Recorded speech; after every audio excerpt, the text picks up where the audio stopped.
오늘의 책, 데런 아세모글루 그리고 사이먼 존슨이 함께 쓴 권력과 진보라는 제목의 책입니다. 오늘 이 책은 저희 성공예감 가족이죠. 매주 화요일 원탁의 기자들 K 함께하고 있는 KBS 서영민 기자와 함께합니다. 안녕하세요. 안녕하세요. 근데 이거 제목만 보시고 조금 오해하시는 분들도 있으실 것 같아요. 네. 권력과 진보라는 책 제목. 정치학 책은 아닙니다. 그렇죠. 정치에 네. 관련된 책이 아니에요. 네, 사실은 경제 책이고 예.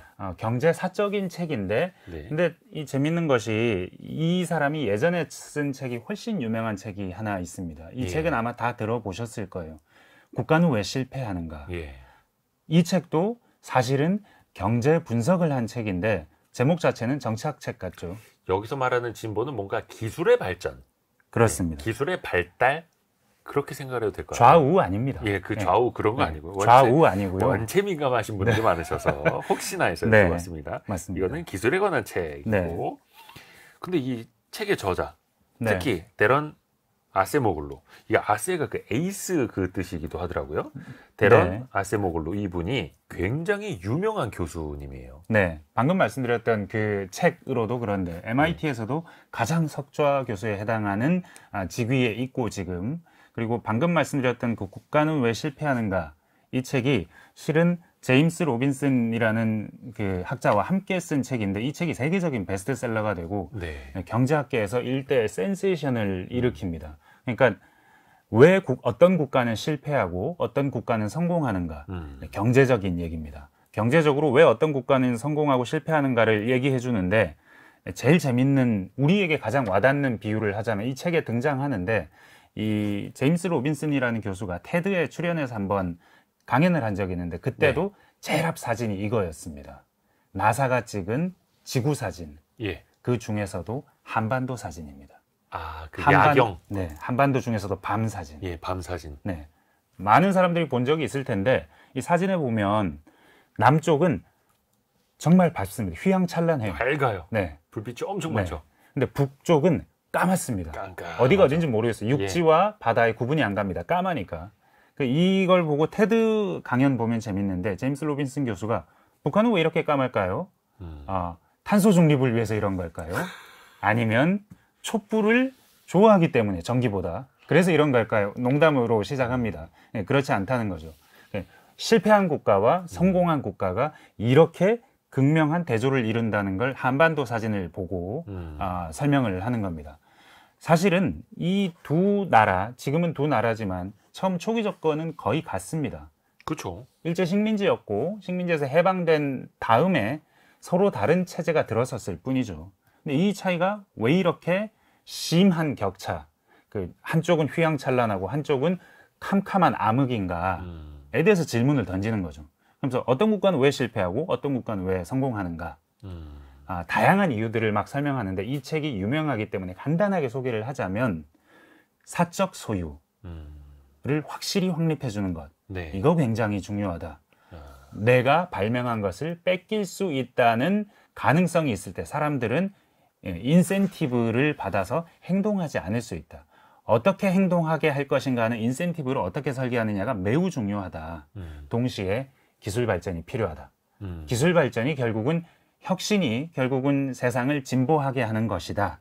동시에 뭐 독재 이런 것들 때문에 발전이 지체된다. 그러니까 좀 더 포용적으로 우리가 만드는 성과물을 충실하게 나누는 제도 역시 중요한데, 만약에 나누는 제도가 안 돼 있으면, 그래서 어떤 특정 집단이 가져가는 사회가 설계돼 있으면 그 사회가 지속적으로 성공할 수는 없다. 그렇죠. 그러면서 미국 부자랑 멕시코 부자를 비교합니다. 네. 미국 부자는 빌 게이츠고요. 멕시코 부자는 멕시코 재벌입니다. 근데 이 가장 큰 차이는 뭐냐면, 빌 게이츠는 세상에 없던 것을 창조하고 사람들에게 많은 기쁨을 주고 많은 쓸모를 주면서 본인이 부자가 됐어요. 네. 그런데 멕시코의 부자는 시장을 독점해서 다른 사람들 못 들어오게 함으로써 부자가 됐다는 겁니다. 요 둘의 차이는 국가의 흥망성쇠를 결정한다. 요런 책이었습니다. 엄청난 센세이션을 일으켰죠. 국가는 왜 실패하는가? 네네. 이 데런 에스모글루스의 전 네. 직전에 가장 유명했던 책에 대한 이야기였고요. 네. 그러면 권력과 진보 이 책으로 조금 더 깊이 한번 들어가 볼까요? 네. 키워드 하나씩 들어볼게요. 오늘의 책 데런 아세모글루, 사이먼 존슨이 쓴 권력과 진보. 이것이 궁금하다. 키워드로 풀어볼게요. 첫 번째 키워드. 그저 그런 자동화. 그저 그런 자동화. 네. 사실 자동화의 영향을 많이 받았죠. 네. 지금도 하나의 자동차 회사에서 생산 라인에서 하루에 1000대 이상이 생산이 되기도 하고 네. 그 자동화 라인 덕분에 생산성이 엄청나게 높아졌는데 네. 그저 그런 자동화라는 건 어떤 의미일까요? 바로 거기서 그저 그런이란 이 말이 굉장히 많이 반복되는데 책에서 거기서 어떤 기술에 대한 어떤 관점이 느껴지죠. 자동화, 기술 혁신이라고도 표현할 수 있을 텐데 이걸 그저 그런이라고 표현하는 겁니다. 그러니까 사실은 앞에서 국가는 왜 실패하는가에서 이야기를 이쪽으로 넘겨오려면 네. 하나의 모순을 해결해야 됩니다. 방금 전에 말씀드릴 때 사적 소유가 중요하고 국가가 철저히 이걸 잘 지켜주는 게 중요하고 기술 혁신이 중요하다고 했잖아요. 네. 이때 기술은 좋은 것이었어요. 그러니까 국가는 왜 실패하는가를 썼을 때 기술은 진보를 불러일으키는 가장 핵심 인자 중에 하나였는데 네. 근데 안 그런 것 같다라는 얘기를 이 책에서 하는 겁니다. 왜냐하면 기술 진보 그 자체가 진보, 우리가 생각하는 모든 사람이 풍요로워지는 네. 이거하고는 다르다는 생각을 최근 들어서 하게 된 거예요. 그러니까 왜 최근 들어서 이런 생각을 하게 되냐? 우리가 다 겪고 있는 거죠. 네. 뭔가 새로운 것이 막 생산되고 빅테크 기업이 막 나오는데 네. 이거 일부가 가져가죠. 그리고 일단 한번 빅테크 기업이 들어서고 나면 그래서 한 시장을 장악하고 나면 다른 업체들이 들어가질 못합니다. 네. 동시에 세상이 어떻게 된 건지 모르겠는데 점점 더 정치적인 측면에서 민주주의 나중에 얘기하겠지만 측면에서 보자면 뭔가 좀 위험하다 싶은 순간이 계속 반복되는데 네. 이게 기술하고 관련돼 있을 수도 있다는 생각이 든 겁니다. 그래서 이 책은 큰 틀에서 보자면 국가는 왜 실패하는가에서 찬양했던 기술이 특정 조건에서는 문제가 될 수 있다. 그리고 지금 현재 우리 사회 문제를 들여다보건대 기술에는 어떤 문제가 있다. 지금 기술 그 자체를 찬양하면 문제가 된다라는 문제의식이 깊게 자리해 있고 여기서 말하는 그저 그런 자동화도 그런 문제의식의 일환인 겁니다. 그저 그렇다라는 것은 생산성의 향상이 엄청나다가 네. 아니라는 거죠.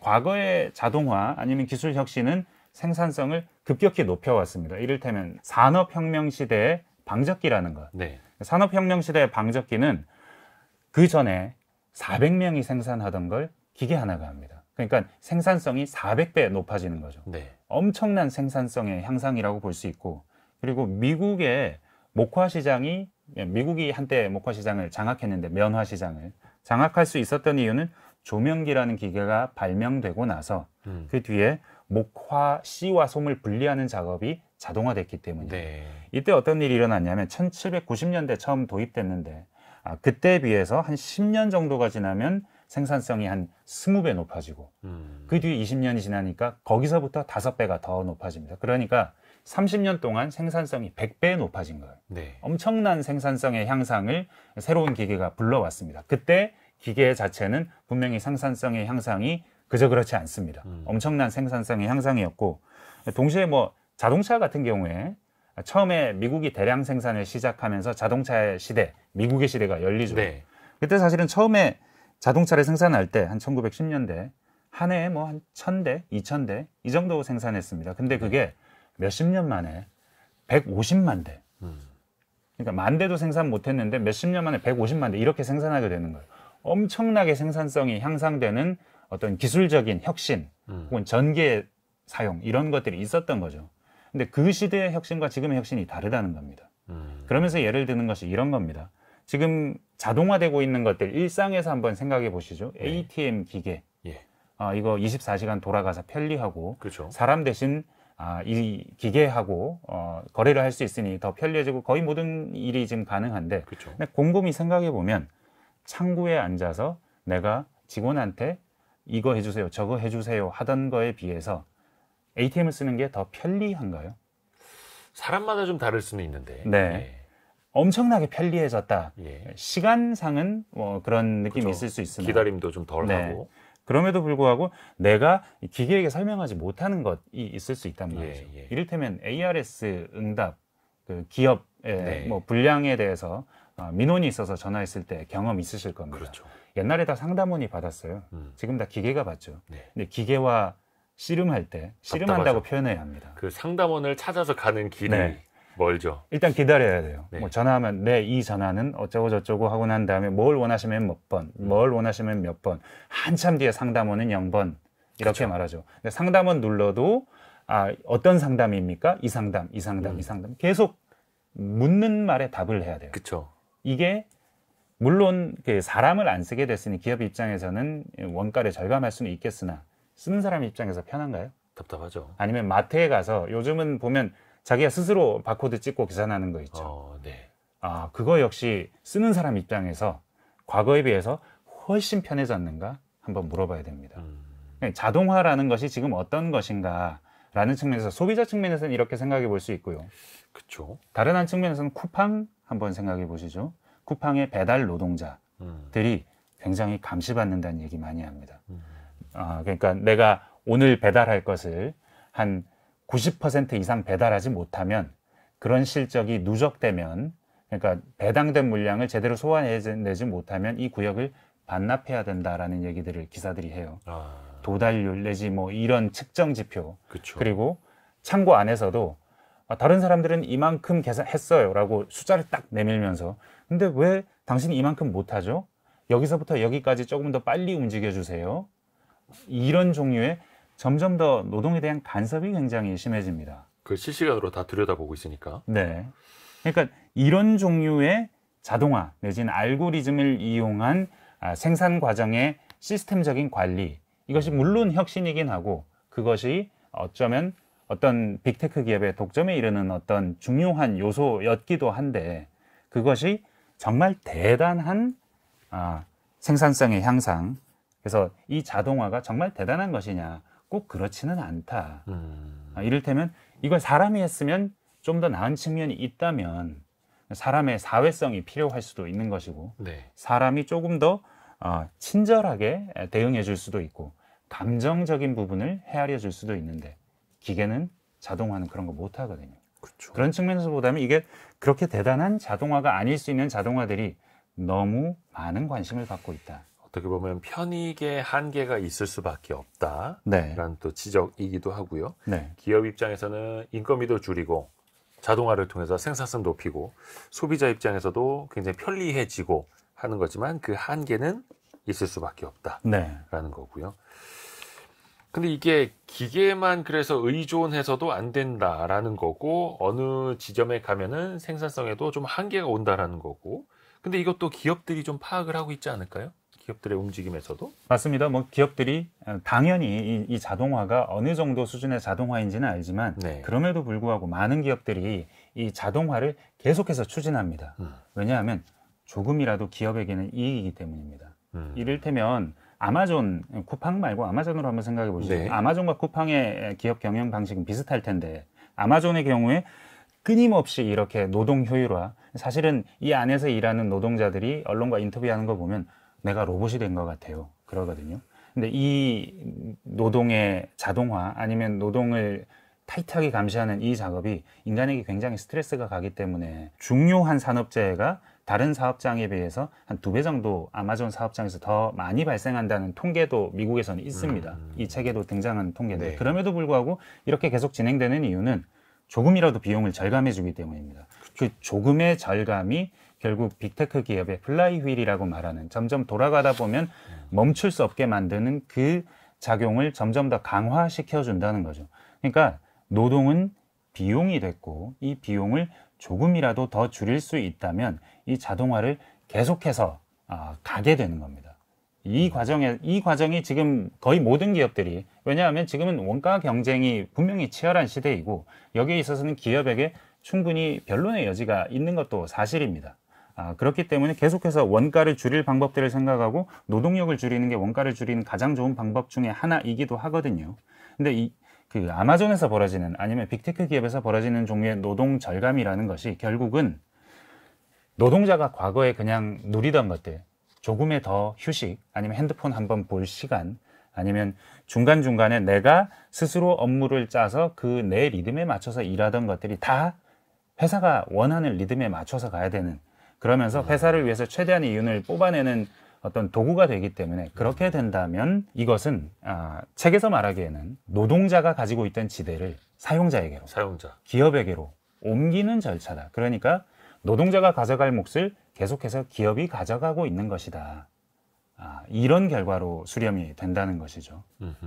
일자리의 문제가 될 수도 있겠고. 네네. 일자리의 수도 줄어들고, 그렇죠. 시간당 받는 임금도 통제를 받게 되고, 뭐 다양한 측면에서. 좀 비유적인 표현이 나올 수도 있을 것 같은데요. 다음 키워드 들어볼까요? 다음 키워드. 대성당과 철도. 대성당과 철도, 이것은 뭘 뜻하는 걸까요? 중세 시대로 이제 거슬러 올라가다 보면은 이제 기술의 발전을 그때부터 마주할 수가 있습니다. 책에도 나오는 것처럼 뭐 풍차, 물레방아 이런 게 등장을 하기도 하고. 별게 아닌 것 같잖아요. 지금 봐서는 별게 아닌데 당시에는 그게 또 어마어마한 발전이었겠죠. 그렇죠. 물레방아 같은 것들은 사람이 하는 일을 물이 해주는 거잖아요. 그러니까 뭐 풍차 같은 건 바람이 해주는 것이고. 바람과 물의 낙수 이걸 이용해서. 이게 사람이 한 10명, 20명이 할 일을 이 기계가 해주는 겁니다. 그러니까 엄청난 생산성의 향상이 분명히 있었습니다. 근데 우리는 중세하면 모든 것이 멈춰진 시대, 발전이 없는 시대, 르네상스 오기 전까지는 뭔가 멈춰있는 시대로 기억하는데, 근데 아세모글루가 그 실증 데이터로 봤더니 그렇지 않더라는 겁니다. 굉장히 방금 말씀하신 종류의 생산성의 향상이 여러 도구들로 있었는데, 근데 이 시기가 왜 이렇게 기억되느냐? 이 생산성의 향상을 거의 대부분을 특정 집단이 가져갔기 때문이라는 겁니다. 그게 교회입니다. 성직자. 그래서 대성당이 나오는 겁니다. 그러니까 중세 대성당이 엄청 많죠. 우리 유럽에 가면 대성당 구경하러 다니지 않습니까? 그냥 성당이 아니라 대성당. 네, 이거 짓는데 100년 걸렸습니다. 이건 엄청 유명한 사람이 지었습니다. 이런 것들. 근데 그런 것들이 어떻게 지어질 수 있었느냐? 지금 우리가 기억하는 중세는 사람들이 헐벗고 굶주리고 흑사병이 돌면 전 인구의 뭐 몇 분의 몇이 사망하고 그럴 정도로 보건위생도 열악한 상태인데, 이 거대한, 지금 봐도 거대한 이 대성당들은 어떻게 지어졌는가? 생산성 향상의 거의 대부분을 이 교회들이 가져갔다는 그 겁니다. 몫을. 네, 책에 보면 그런 비유가 등장하는데요.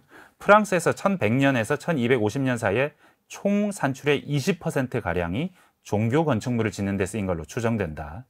사실이라면 기본적으로 사람들이 먹이는 데 필요한 대부분의 산출량 외에 거의 모든 것이 종교 건축물에 들어갔다. 그러니까 대성당은 어떤 특정 집단의 이익이 직결되던 그 사회 모순, 그 중세시대 유럽 중세의 모순이 직결되는 어떤 상징이라고 볼 수 있는 거죠. 그래서 가져온 겁니다. 철도는요? 대성당과 철도. 철도는 좀 다릅니다. 철도라는 것은 처음에 이 철도가 생기면 기차와 관련 산업만 발전하는 게 아니고, 철도를 만들려면 철강이 필요하겠죠. 그렇죠. 제련 산업, 철강 산업 굉장히 발전하고, 사실 철도가 기차가 다니기 위해서는 표 파는 사람도 있어야 되고, 그렇죠. 유지 보수하는 사람, 운전하는 사람, 그 외에 뭐 철도에서부터 다른 곳까지 운송해주는 또 다른 운송시설이 있어야 하고, 동시에 철도가 있으니까 멀리까지 갈 수 있잖아요. 상품을 멀리까지 팔 수 있게 됩니다. 그러니까 가공식품도 발달하고 각종 가구, 기타 산업들이 다 같이, 전후방 연관 산업들이 다 같이 급격히 일어나는 거죠. 그러니까 철도라는 것은 단순한 하나의 그 빨리 가는 도구가 아니고 산업혁명을 정말 촉진시키고 전 분야로 확산시키는 어떤 도구였던 거죠.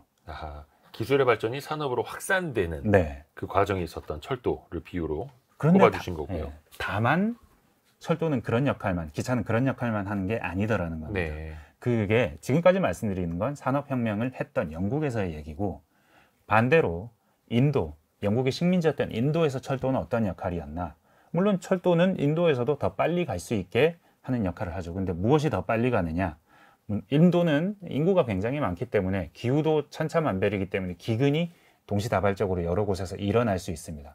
가뭄도 있고 기후 재난도 있을 수 있는데, 그런 때는 식량을 여기서 저기로 옮길 수 있는 수단이 되어준다면 좋을 텐데, 식민지 시기 동안에는 어디서 기근이 일어나도 이 기차를 가지고 식량을 이동해 주지는 않았습니다. 영국의 입장에서 그것이 큰 이익이 되지 않았기 때문에. 동시에 어디에서 시민들의 봉기가 일어나면, 식민지 시대는 우리도 기억하지만 집회와 시위가, 지금의 말로 표현하자면 집회와 시위가 굉장히 많이 일어날 수밖에 없어요. 내가 아닌 다른 누군가가 나를 지배하고 있기 때문에. 그것도 격렬하게. 네. 봉기가 일어나면 이 철도가 경찰을 실어 나르는 수단이 됩니다. 치안을 실어 나르는 수단이 됩니다. 그럼 우리나라에서도 마찬가지였을 겁니다. 네. 그럼 철도는 인도 사람들에게 무엇이었을까요? 당시 식민지 인도 사람들에게. 특히 인도. 네. 식민지 인도 사람들에게 억압을 실어 나르는 수단이고 우리에게 필요한 것은 실어 날라주지 않는 것이죠. 그러니까 기차와 철도라는 것이 어떤 한 측면에서는 이 기술이라는 것이 분명히 인류를 진보로 이끄는 기술이긴 하지만 이 기술을 어떻게 쓰느냐에 따라서는 어떤 사람들은 그것을 전혀 그런 방식으로 이해할 수 없는 도구가 될 수 있다는, 그러니까 양면이 있는 어떤 하나의 상징이다라는 측면에서 가져와 봤습니다. 철도가 약간 자원을 약탈하는 수단이기도 하고 억압을 실어 오는 수단이기도 하고 네, 양면성이 있다는 뜻이네요. 양면성. 맞습니다. 기술의 발전 양 곁에서. 네. 또 다른 키워드도 한번 같이 들어보실까요? 다음 키워드는 생산성의 밴드웨건. 사실 그 밴드웨건 효과라는 건 이른바 그 밴드를 치고 네. 악단이 지나가면은 그 뒤를 우르르 누군가 많이들 따라가게 되는 네. 그런 풍악을 울리는 효과를 말하는데 생산성의 밴드웨건이라는 거는 어떤 걸까요? 생산성이 높아지면 네. 거기에 뭔가 따라붙는 효과들이 더 커진다라는 의미일까요? 맞습니다. 사실 이 밴드웨건이라는 말이 저도 지금도 별로 와닿지 않거든요. 우리 스마트폰 얘기할 때 이 밴드웨건 얘기 많이 하거든요. 스마트폰을 나 혼자 쓰면 네. 나 혼자 가지고 노는 계산기에 불과할 수 있지만 네. 여러 사람이 같이 쓰니까 틱톡도 하고 페이스북도 하고 카톡도 하고 그러니까 이 많이 쓰면 많이 쓸수록 이 효과는 극대화돼서 도저히 버릴 수 없는 기기가 되는. 그러니까 약간 이 기계 이상의 여러 가지가 모이면 더 효과가 커지는 네. 뭐 그런 효과 정도로 이해하면 좋을 텐데 생산성의 밴드웨건이라는 건 이런 겁니다. 생산성이 높아진다. 네. 그러면 어떤 일이 일어나느냐? 기업들은 더 많이 생산하려고 하겠죠. 그러니까 예전에 400명이 필요하던 작업을 이 기계 하나와 사람 한 두세 명으로 할 수 있으면 더 많이 생산하고 싶지 않겠습니까? 그렇죠. 400명이 하루 걸려 생산하던 걸 이 기계가 한 번에 생산할 수 있으면 기계도 두 대, 세 대 갖다 놓고 싶을 것이고 생산량도 늘리고 싶을 것이고 생산량을 늘린다. 그렇다면 이게 만약에 한 10명 내지 20명이 하던 일이라 손 쳐도 생산량이 100배로 늘어나면 단위 생산에 드는 노동력은 10분의 1, 20분의 1 혹은 100분의 1이 될 수 있지만 네. 생산량이 엄청나게 늘어난다면 그러면 생산에 필요한 노동력은 더 많이 늘어날 수 있는 겁니다. 그렇죠. 지금 우리 현대자동차가 계속해서 로봇화, 자동화를 계속해서 추진하고 있지만 네. 그럼에도 불구하고 노동력이 급격히 줄어들지 않는 것. 그 이유는 여기에 있거든요. 현대차가 생산하는 지금은 조금 정체기에 들어섰습니다만 최근 한 20, 30년 동안 생산량이 급속히 늘어났기 때문에 노동 수요가 그럼에도 불구하고 많이 늘었던 겁니다. 이걸 이해하시려면 방금 전에 말씀드렸던 그 포드 1910년대 포드와 GM이 급격히 팽창하던 시기를 생각해 보시면 돼요. 사실 말씀드렸지만 1900년에 한 1000대, 2000대 정도 2000대, 3000대 이 정도 생산하던 이 회사들이 20년이 지나면 각각 연 150만 대를 생산합니다. 그러니까 이게 몇 배라고 해야 되죠? 그러니까 셀 수 없이 만큼 네. 생산성이 확 좋아졌다는 몇백 얘기인데 배, 예. 몇백 배 많은 차를 생산해야 되는 거죠. 그럼 아무리 기계를 많이 쓰고 그래서 노동이 많이 필요하지 않다 손 쳐도 결론적으로는 노동력이 너무 많이 필요한 겁니다. 너무 많이 필요하니까 계속해서 고용해야 되고 사람이 정상적이어 보이고 알코올 중독자만 아닌 것 같으면 계속 고용을 하는 거예요. 그러니까 더 많은 노동자가 필요한데 근데 이렇게 생산량이 급격히 늘어나게 되면 그 많은 노동자로도 더 많은 노동자가 계속해서 필요하거든요. 당시에는 실제로 그랬습니다. 그러면 임금이 올라간다는 겁니다. 그러니까 생산성이 향상이 되어서 더 많이 생산하게 되고 그래서 노동력이 더 필요하게 되면 결국은 노동자 임금이 올라간다는 겁니다. 여기서 말하는 임금은 명목 임금이 아니고 그러니까 숫자로 보이는 임금이 아니고 실질 임금. 내가 실질적으로 생활을 누리는 데 필요한 실질 임금이 늘어난다는 거기 때문에 이건 임금이 늘어난다가 아니고 삶의 질이 높아진다고 봐야 되는 겁니다. 그러니까 정리하자면 생산성이 높아지면 네. 개개인의 삶의 질이 높아진다. 이게 생산성의 밴드웨건 효과입니다. 그리고 이게 필요합니다. 아세모글루가 보기에 진보라는 것은 이 생산성의 밴드웨건 효과가 있어야 진보라는 겁니다. 생산성이 높아졌을 때 진정한 진보를 하려면 삶의 질이 사람들의 삶의 질이 폭넓게 개선이 될 때 그게 생산성의 밴드웨건이 있는 것이고 이 효과가 있어야 그것이 진정한 진보라고 부를 수 있다. 과거에 보드의 시절에 그런 일이 있었다라는 이야기인 것이죠. 그래서 그냥 단순히 많이만 생산하는 게 아니라 네. 여러 가지 좀 긍정적인 의미도 같이 가져와야 한다. 그걸 생산성의 밴드웨건 효과 네. 이렇게 또 표현을 하는 거고요. 그래서 자동차 기업들도 뭐 최근에는 테슬라까지도 네. 특히 뭐 그 자동화의 또 상징 뭐 네. 이런 거이기도 하고요. 사실 재밌는 사례가 하나 등장하는 것이 테슬라가 처음에는 자동화를 극단까지 밀어붙였다는 겁니다. 근데 생산성이 그렇게 높아지지 않는 거예요. 이걸 예전에 도요타도 경험한 적이 있습니다. 그러니까 자동차 분야야말로 로봇을 가장 많이 사용하는 산업입니다. 그렇죠. 근데 도요타가 생산을 해보니까 자동화를 최대한으로 높이는 것이 생산성을 극대화하는 게 아니더라는 겁니다. 그러니까 자동화와 자동화 사이에 인간이 유연하게 그 작업 사이를 연결해 주지 않으면 네. 생산성이 극대화되지 않더라는 거고 이걸 일본에서 경험했고 그리고 미국에서도 GM 공장, 프리몬테 공장이 있었는데 이게 생산성이 너무 떨어져서 GM이 팔았어요. 토요타에 팔았는데 토요타도 처음에는 이게 생산성이 별로 안 나왔는데 본국에서 일본에서 했던 것처럼 사람과 사람으로 이 로봇과 로봇 사이, 자동화 사이를 적극적으로 사람을 써서 개입을 시켜서 좀 더 유연하게 했더니 생산성이 극대화돼서 미국에서 가장 생산성 높은 자동차 공장 중에 하나가 됐다는 겁니다. 네. 그러니까 자동화 자체가 생산성의 극대화를 의미하지는 않을 수 있다는 거죠. 그리고 이렇게 설계하는 과정이 무엇보다도 생산성의 밴드웨건 효과를 불러올 수 있다는 겁니다. 사람을 안 쓰는 방향으로 가는 생산성의 향상을 추구하는 것, 이 최선이 아닐 뿐 아니라 사람을 써가면서 이 사람들이 좀 더 고도의 노동을 좀 더 판단을 해가면서 하는 노동을 할 수 있게 만들어줄 때 아니면 그 과정을 엔지니어링을 통해서 원활하게 만들어줄 때 그때 생산성의 밴드웨건 효과도 나고 기업의 성과도 더 나아지더라라는 걸 자동차 산업에서는 확인한 거죠. 그런 거는 없습니까? 이게 좀 성공적이라고 생각했던 것이 좀 실패로 돌아가던 케이스? 예를 들어서 생산성을 좀 높이려고 했었는데 역사적으로 네. 이게 기대만큼 아닌데? 책에 등장하는 게 하나 네. 있습니다.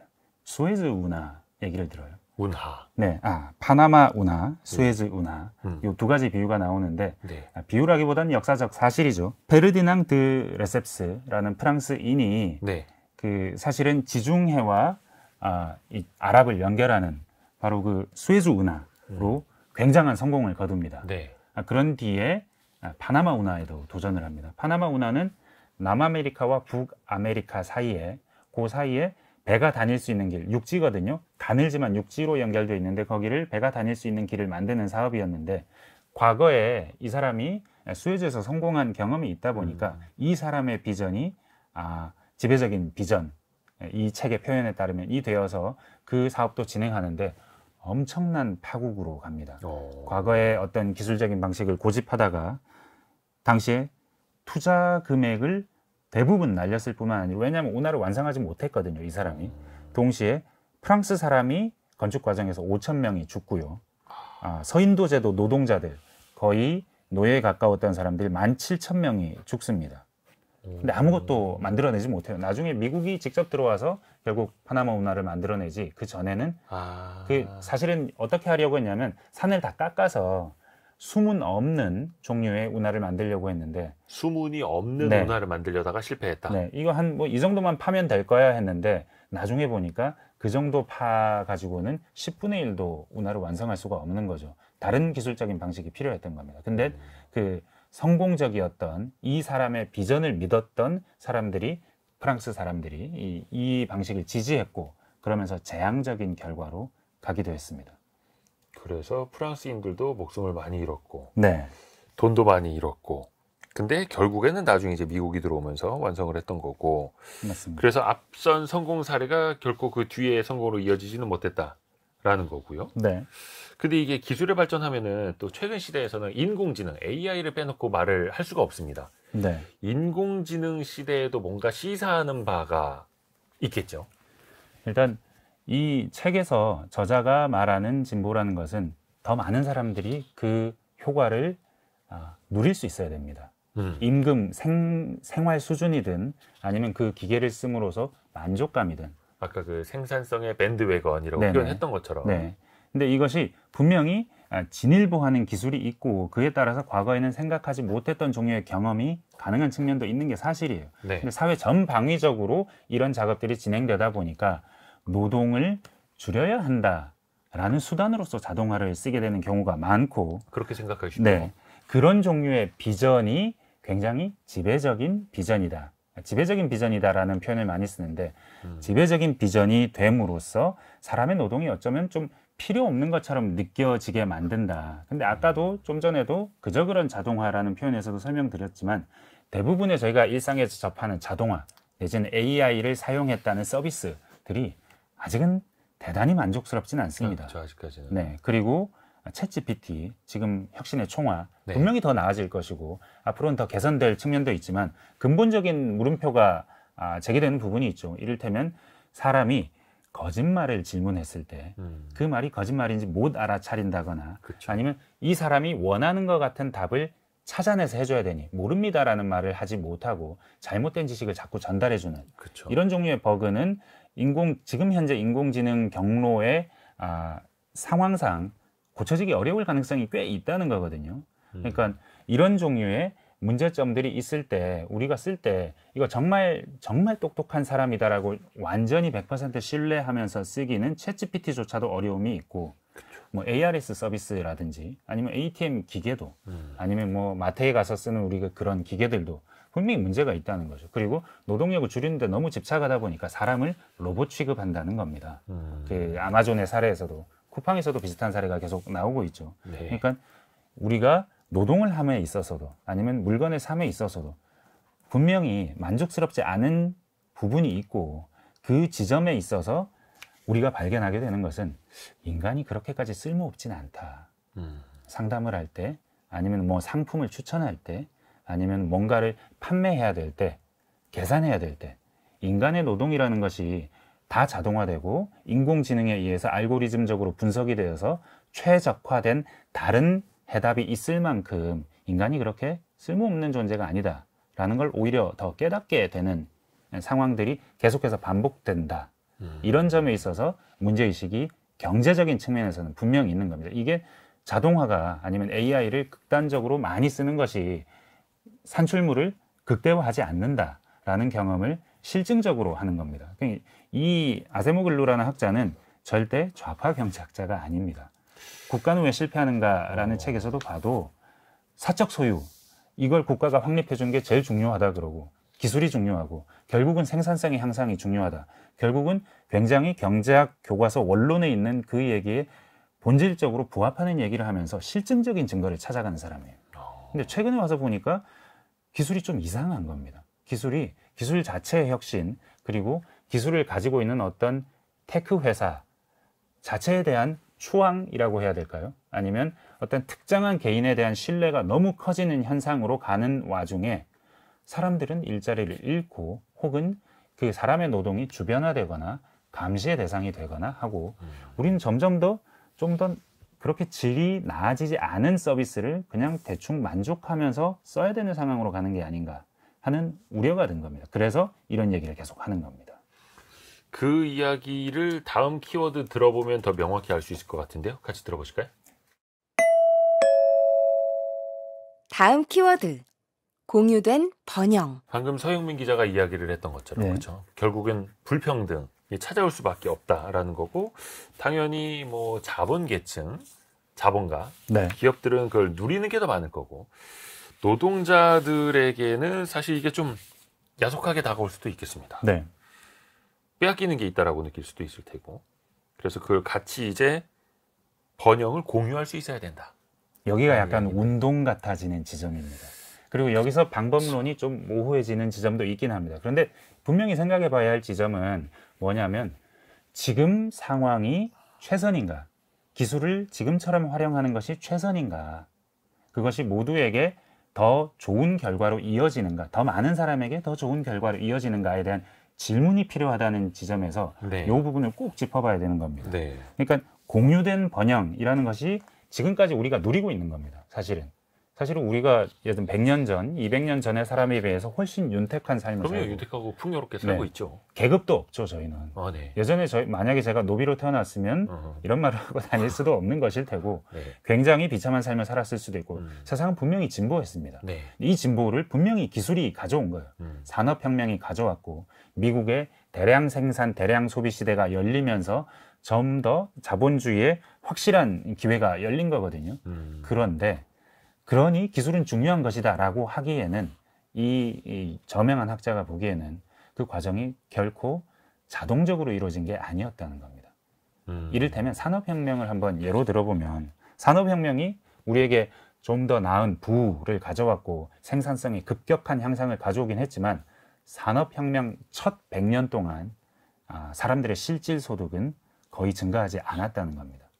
이때 생산성이 향상되지 않았냐? 아닙니다. 아까 말씀드렸다시피 방적기 네. 400배의 양을 생산해냈고 더 많은 부가 급격하게 100년 동안 영국에서 창출이 됩니다. 네. 근데 사람들의 생활 수준은 전혀 나아지지 않습니다. 그게 일정 부분으로만 빨려 들어갔다라는 거죠. 맞습니다. 그러니까 특정한 사람들이 가지고 있던 이 부가 계속해서 특정한 사람들에게 집중이 됐는데 어떻게 해서 우리가 이걸 다 누리게 됐느냐? 이 사람들이 베풀었느냐? 아니라는 겁니다.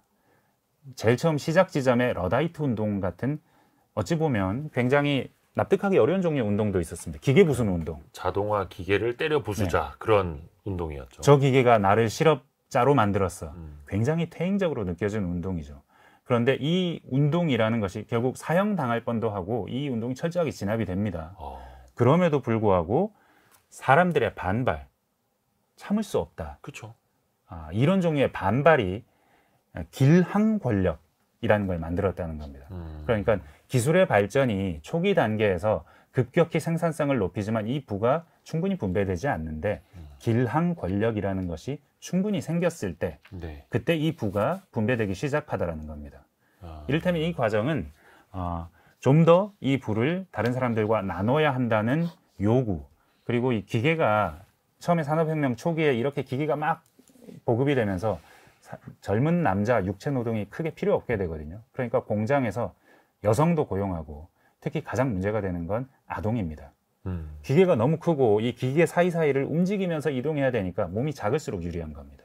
그래서 예전에 어린이들이 그 자동화 기계 사이에서 좀 일을 네. 자의적이든 뭐 아니든 일을 좀 했었다고 하죠. 아이들을 고용하니 당연히 임금이 늘어날 필요가 없죠. 점점 더 도시로 많은 사람들이 몰려드니 그 사람들을 그냥 불러다가 쓰면 되고 많은 임금을 줄 필요도 없고 계속해서 축적은 이 자본가들 사이에서만 일어났던 거죠. 그 상황의 문제점을 느낀 사람들이 스스로 일어났었죠. 당시에는 그랬습니다. 그런 과정을 통해서 투표권도 확립이 되고 점점 더 많은 사람들이 의사결정에 참여할 수 있게 되고 동시에 그 뒤에 보면 사실은 냉전이라는 그 중간도 있었습니다. 이게 뭐냐면 사회주의, 공산주의가 자본주의를 빨아들일지도 모른다는 두려움들이 자본가들 사이에서 굉장히 팽배했습니다. 그러면서 사회적인 타협이 일어나죠.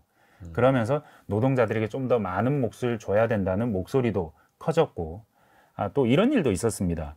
그 사이먼 쿠즈네츠라는 노벨상 받은 경제학자인데 이 사람이 GDP라는 걸 발명해냈어요. 근데 GDP라는 걸 발명해냈다는 말은 그 전에는 국가의 총 생산이 얼마가 되는지를 사람들이 모르고 있었어요. 그렇기 때문에 어떤 경제 충격이 발생했을 때 이 충격이 얼마나 큰지도 몰랐는데 이 쿠즈네츠가 GDP라는 걸 발명해내고 난 뒤로 사람들이 알게 된 것이 대공황 시기에 생산이 거의 절반 가까이 줄었고 가장 피해를 많이 입은 계층이 블루칼라 노동자였다. 이 블루칼라 노동자들의 소득이 없다 보니 소비가 일어나지 않고 그러니 공황의 악순환이 계속 반복됐다. 앞으로 우리가 해야 될 일은 이 기층 계층에게 충분한 소득이 발생할 수 있는 사업을 해야 된다. 그게 뉴딜이고 노동자 권리를 보호하는 방향으로 간 겁니다. 이런 식으로 점점 기량 권력적인 정치 권력 혹은 사람들의 움직임이 일어나면서 산업혁명에 불평등하던 그 어떤 파이가 점점 더 고르게 분배되게 됐다는 겁니다. 동시에 좀 전에 말씀드렸던 포드나 GM 같은 회사들이 점점 더 많은 노동자가 필요하고 노동 수요가 많은데 노동 공급은 제한되고 그러다 보니 노동자의 임금이 점점 늘어나는 종류의 발전이 있었던 것이죠. 절대 자본가들이 나눠준 게 아니다. 기업이 나눠준 게 아니다. 길한 권력이 있을 때 건강한 방금 말씀드린 그런 포용적인 성장, 공유되는 분배, 뭐 이런 것들이 일어날 수 있다라는 얘기를 하는 것이죠. 네. 바로 다음 키워드도 같이 들어보시죠. 다음 키워드. 민주주의가 무너지다. 민주주의가 무너지다라는 것은 어떤 의미입니까? 이게 뭐 중세입니까? 아니면 하나둘씩 기술의 발전이 이어져 온 과정에서 그런 겁니까? 아니면은 최근의 일입니까? 기술이 민주주의를 위협한다라는 이야기입니다. 기술이 민주주의를 네. 위협한다. 지금까지는 거의 대부분 경제적인 얘기고 불평등 얘기도 분배이긴 하지만 결국은 경제 활동을 원활하게 하기 위해서 어떻게 시스템을 만들어 가야 하는 얘기이기 때문에 네. 경제 내부의 얘기라면 지금부터는 민주주의에 대한 정치적인 이야기도 됩니다. 그래서 아세모글루를 요즘은 정치학자라고도 분류합니다. 정치 경제학자 뭐 이렇게 네. 부르기도 하더라고요. 네. 그러니까 무슨 얘기냐면 네. 중국이 뭘 하고 있는지 보시면 됩니다. 아... 노동자를 어떻게 감시하는지, 노동자뿐만 아니고 전 14억 인민을 어떻게 관리하는지, 그 CCTV와 네. 거대한 네트워크망으로 다 감시를 네. 하는. DNA도 요즘은 다 뽑아내고 안면 인식과 CCTV의 목소리도 나와서 목소리로 이 사람이 어느 나라 사람이 어느 민족인지 특히 위구르 신장 위구르를 감시하는데 굉장히 공을 들이거든요. 중국이 반란이 일어날까봐. 그렇죠. 네, 그런 차원에서 기술을 어떻게 쓰고 있는지 보라. 근데 중국만 그렇게 쓰냐? 러시아는 심지어 사우디는 권위주의 국가들은 기술을 어떻게 쓰느냐? 감시하는 방향으로 쓴다는 거예요. 뭐 중국을 비롯해서 일부 국가는 자국에 입국하려면 지문 정보를 다 등록해야 된다. 네. 뭐 이런 것도 있죠. 그렇습니다. 그러니까 기술을 민주주의가 진전되지 못하게 하는 방향으로 쓰는 이런 풍토가 권위주의 국가들 사이에 굉장히 팽배해 있는 겁니다. 이게 일부가 아니고 사실 지구상에는 민주주의 국가보다 권위주의 국가가 더 많습니다. 사우디도 그렇고 중동의 대부분의 나라들이 그렇고 아프리카 나라들도 절대 다수가 그렇고 문제는 뭐냐면 이 나라들이 우리가 그랬던 것처럼 그들도 민주주의의 그 혜택을 받기를 우리는 원하는데 근데 기술이 그 나라들에 들어가서 어떤 일을 하는지를 보면 민주주의로 진전되지 못하게 만드는 역할을 하는 겁니다. 또 하나가 그 빅테크 기업들 많이 있습니다. 네. 뭐 페이스북, 유튜브라든지 어떤 미디어 역할이나 포털 역할을 하는 기업들. 그럼 그 빅테크 기업들은 사람들의 소통 창구가 되기도 하고 민주주의를 강화하는 역할도 하기도 하는데 참여 민주주의가 강화될 거라는 기대도 있었죠. 근데 반대로 또 이게 민주주의를 훼손하기도 한다고요? 굉장히 곤혹스러운 면이 이런 겁니다. 네. 앞에 말했던 감시 같은 걸 보면 일단 서구 민주주의 사회는 이 얘기는 아닌 것 같아요. 그런데 이 얘기로 들어서면 기술이 민주주의를 서구 민주주의 사회에서 하고 있다라는 얘기를 할 수밖에 없게 되는 겁니다. 지금 유럽은 예전과 달리 굉장히 극우적인 목소리를 가진 정치적인 지형이 굉장히 두터워졌습니다. 이탈리아에서는 집권도 했고 네. 대부분의 나라에서 상당수의 그 분포도로 극우 정당을 집권하는 사람들이 많아졌습니다. 다양한 이유가 있겠지만 이 기술의 영향도 빼놓을 수 없다는 겁니다. 이를테면 페이스북 같은 서비스 네. 좋아요 클릭하게 돼 있습니다. 좋아요와 그 네. 팔로워 수가 권력이 돼버리죠. 저희도 한 번씩 제 기사나 아니면 네. 제 유튜브 영상의 네. 반응을 측정하려고 하면 네. 좋아요가 몇 개인지 댓글이 몇 개인지 조회수가 몇 개인지 이거 봐야 됩니다. 구독자 수 몇 명인지 팔로워 몇 명인지. 우리는 그런 세상에 살고 있죠. 근데 이게 어떤 작용을 하냐면 좋아요 누르기 좋은 종류의 컨텐츠를 만들어내야 되는 겁니다. 근데 좋아요를 누른다는 사용자의 관여도가 높아진다는 것이 어떤 의미이냐. 점점 더 극단적으로 한쪽 주장을 더 많이 하는 사람들이 노출 빈도가 높아지는. 듣기 좋은 말. 네. 사용자 관여도가 높아진다는 게 다른 한편에서는 극단적인 목소리들을 좀 더 많이 듣게 되는 상황으로 가게 만든 겁니다. 사실 페이스북이 미국의 대선 과정에서 혐오 발언이나 극단적인 발언들을 굉장히 많이 하게 만들었다는 측면에서 그렇죠. 제대로 걸러내지 못했다 이런 비판. 그 걸러내라 해서 그러면 우리 바이든이 당선되고 난 뒤로 그 네.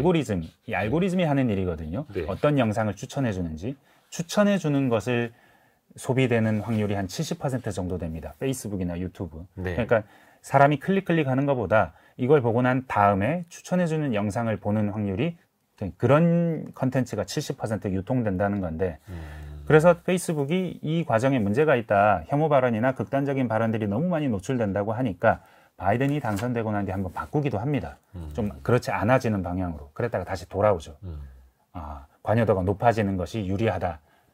결국은 클릭수가 안 나오는 겁니다.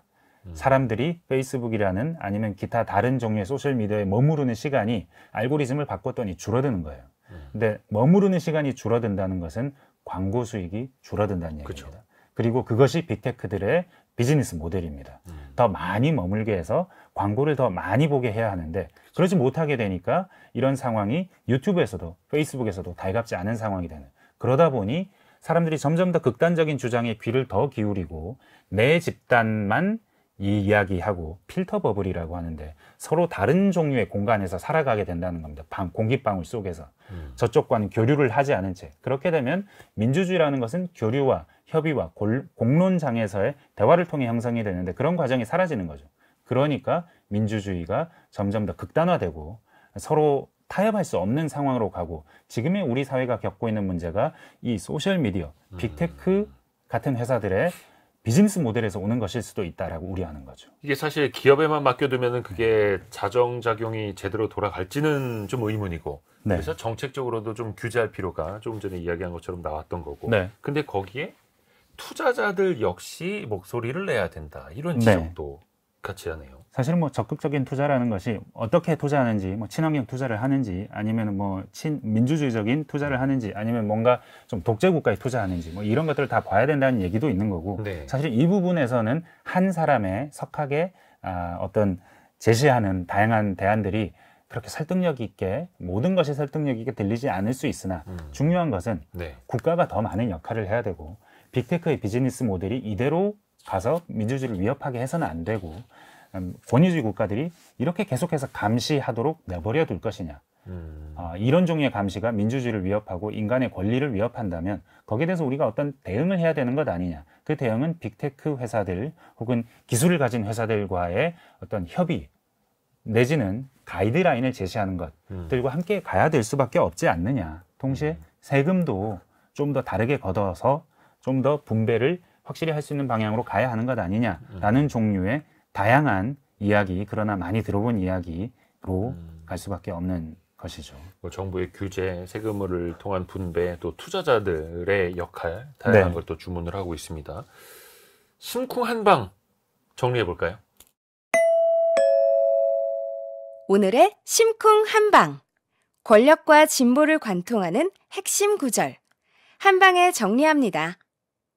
우리가 진보의 수혜를 입은 것은 맞지만 그것이 가능했던 주요 이유는 우리 앞의 세대들이 그 진보가 폭넓은 사람들을 위해 작동하게 만들었기 때문이다.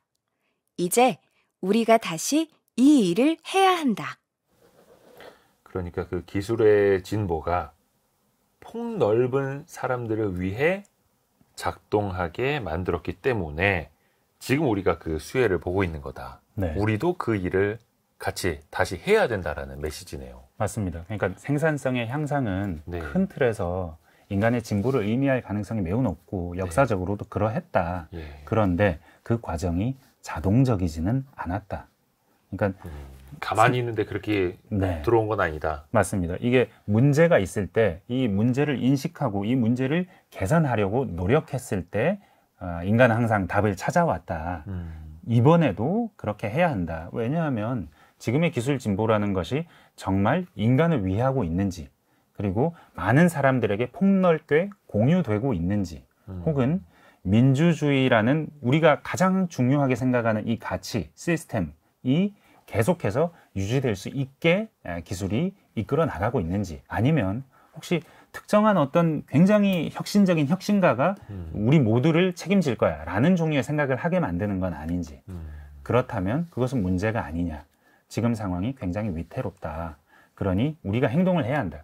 제가 서두에도 말씀드렸다시피 좋은 책이라는 건 좋은 질문을 던지는 것, 좋은 의심을 하는 것, 이 과정이 전제돼야 하는데, 이 책의 가장 큰 미덕은 지금 우리가 살아가는 이 세상이 어떤 면에서 잘못되었는지를 가장 경제적으로 정통한 사람이 가장 경제적으로 모순되는 지점을 집어서 이것 봐라. 지금 우리 뭔가 굉장히 심각한 문제가 있다. 이 문제가 민주주의까지 위협하고 있다라고 지적해주는 점. 그 지점을 들여다보고 무엇을 해야 할지를 고민하게 만든다는 점에서 의미가 있기 때문에 이 문장을 꼽아봤습니다. 좋은 질문, 좋은 의심을 끊임없이 해야 한다. 네. 데런 아세모글루 그리고 사이먼 존슨이 함께 쓴 권력과 진보라는 책을 오늘 KBS 서영민 기자와 함께 했고요. 성공예감은 오늘도 여러분을 응원합니다.